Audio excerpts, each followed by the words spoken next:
नमस्कार हरि प्रेमियों, आपका हमारे YouTube चैनल में स्वागत है। सभी दर्शकों को जय माता दी। हरि प्रेमियों, कैसे हैं आप? उम्मीद है आप सब अच्छे होंगे। आइए आज का प्रसंग सुनते हैं। आज का प्रसंग है दुर्गा सप्तशती पाठ अध्याय 4।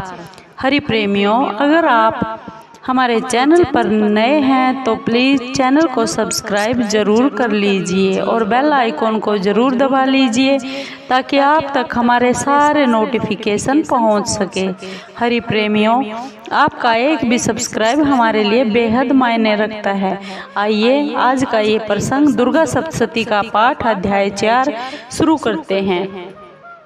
महर्षि मेधा बोले, देवी ने जब पराक्रमी दुरात्मा महिषासुर को मार गिराया और राक्षसों की सेना को मार दिया, तब इंद्र आदि सभी देवता अपने सिर तथा शरीर को झुकाकर माँ भगवती की स्तुति करने लगे।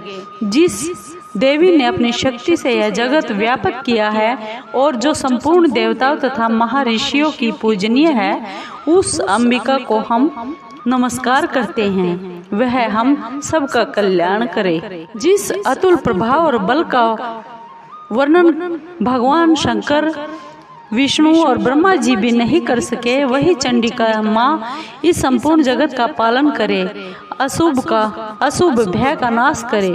पुण्यात्माओं के घरों में तुम स्वयं लक्ष्मी माँ के रूप में हो और पापियों के घरों में अलक्ष्मी रूप में हो और सतकुल में उत्पन्न होने वालों के लिए तुम लज्जा रूप होकर उनके घरों में निवास करती हो। हम उस दुर्गा भवानी माँ को नमस्कार करते हैं। हे देवी, इस विश्व का पालन करो। हे देवी, हम तुम्हारे अचिंत्य रूप का किस प्रकार वर्णन करें। असुरों का नाश करने वाली भारी भरकम और समस्त देवताओं और दैत्यों के विषय में जो तुम्हारे पवित्र चरित्र हैं, उनको हम किस प्रकार वर्णन कर सकते हैं। हे माँ, हे देवी, त्रिगुण होने पर भी तुम संपूर्ण जगत की उत्पत्ति का कारण हो। हे माँ, हे देवी, भगवान विष्णु, शंकर आदि किसी भी देवता ने तुम्हारा पार नहीं पाया। तुम सबकी आश्रय हो। यह संपूर्ण जगत तुम्हारा ही अंश रूप है, क्योंकि तुम सखी आदिभूत प्रकृति हो। हे देवी, तुम्हारे जिस नाम के उच्चारण से संपूर्ण यज्ञों में सब देवता तृप्ति लाभ करते हैं, वह स्वाहा तुम ही हो। इसके अतिरिक्त तुम पितरों की तृप्ति का कारण हो, इसलिए सब आपको स्वधा कहते हैं। हे देवी, वह विद्या जो मोक्ष की देने वाली है, जो अचिंत्य महाज्ञान स्वरूपा है, तत्व के सार को विवश में करने वाले, संपूर्ण दोषों को दूर करने वाले, मोक्ष की इच्छा करने वाले मुनिजन जिसका अभ्यास करते हैं, वह तुम ही हो। तुम वाणी रूप और दोष रहित ऋग्वेद और यजुर्वेद की एवं उद्गीत और सुंदर पदों के पथ वाले सामवेद की आश्रय रूप हो। तुम भगवती हो। तुम विश्व की उत्पत्ति एवं पालन के लिए तुम वार्ता के रूप में प्रकट हुई हो और तुम संपूर्ण संसार की पीड़ा हरने वाली हो।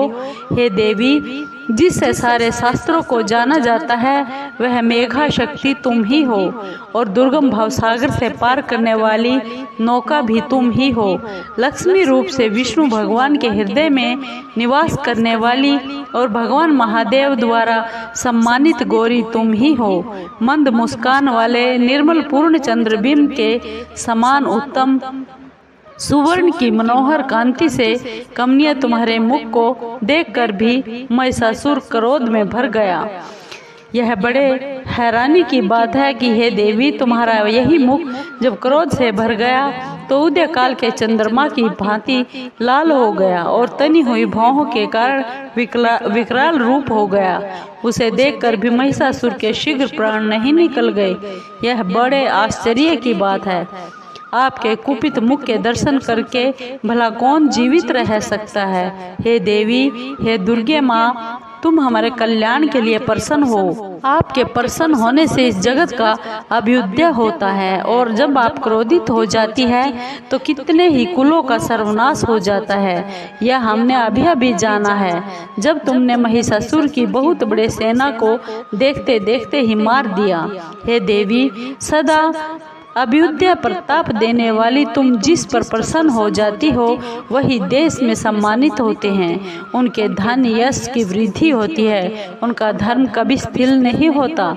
उनके यहाँ अधिक पुत्र और पुत्रियाँ और नौकर होते हैं। हे देवी, हे माँ, हे भवानी, तुम्हारी कृपा से ही धर्मात्मा पुरुष प्रतिदिन श्रद्धा पूर्वक यज्ञ करता है और धर्मानुकूल आचरण करता है और उसके प्रभाव से स्वर्ग लोक में जाता है।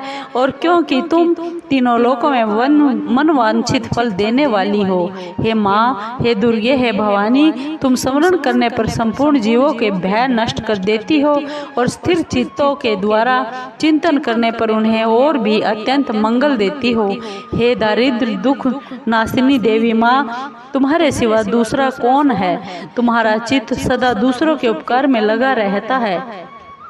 हे माँ, तुम शत्रुओं को इसलिए मारती हो कि उनके मारने से दूसरों को सुख मिलता है।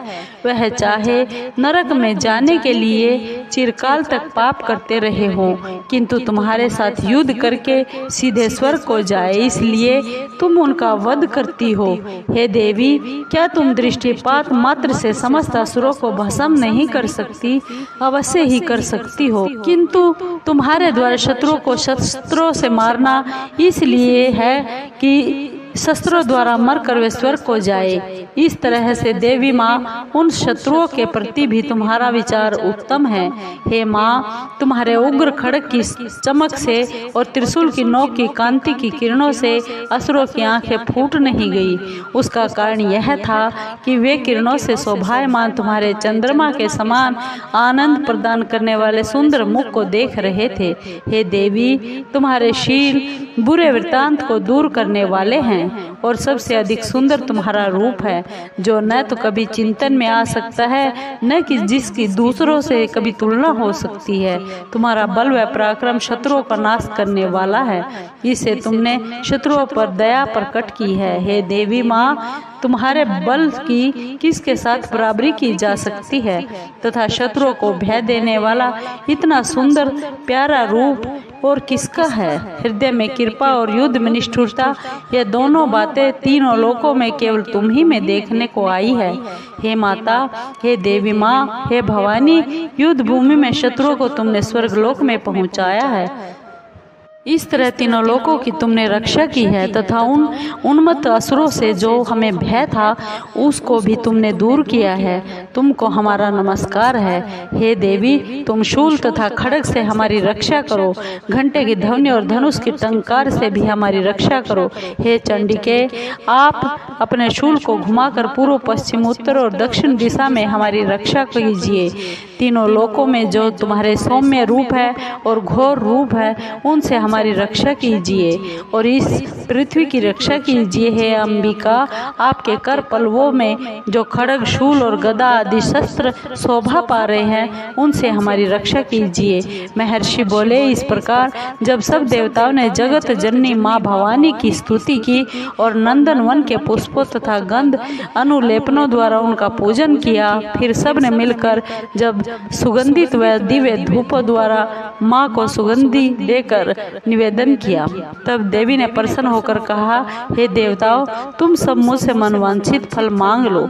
हे भगवती, तुमने हमारा सब कुछ कार्य कर दिया है, अब हमारे लिए कुछ विशेष नहीं रहा, क्योंकि तुमने हमारे शत्रु महिषासुर को मार डाला है।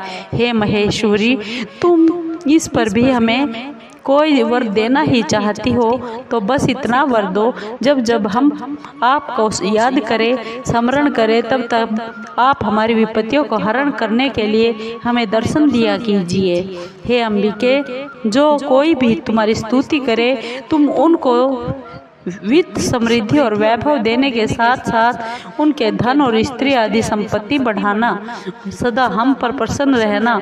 हे माँ, महर्षि बोले, हे राजन, देवताओं ने जब इस जगत के लिए तथा अपने लिए इस प्रकार प्रसन्न किया तब माँ ने तथास्तु कहकर देवी माँ अंतर्ध्यान हो गई।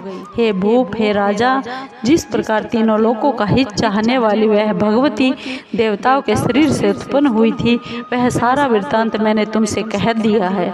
और इसके बाद दुष्ट असुरों तथा शुंभ निशुंभ का वध करने और सब लोगों की रक्षा करने के लिए जिस प्रकार गौरी देवी के शरीर से उत्पन्न हुई थी, वह सारा वृत्तांत मैं यथावत वर्णन करता हूँ।